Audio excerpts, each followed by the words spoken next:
Fine. So our equation is to graph f of x equals negative x squared minus 3x by using the axis of symmetry. So the formula to find the axis of symmetry is negative b over 2a, and if we plug in our values, we would end up with x equals negative 3 over 2. And to find the y value of our vertex, we would plug in our axis of symmetry, and it would end up with negative 9 over 4. So our vertex would be negative 3 over 2, and negative 9 over 4, or negative 1.5, and negative 2.25.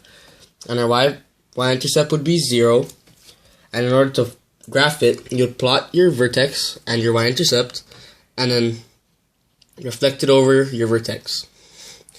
And then you would use the x values in between to find the rest of the decimal points.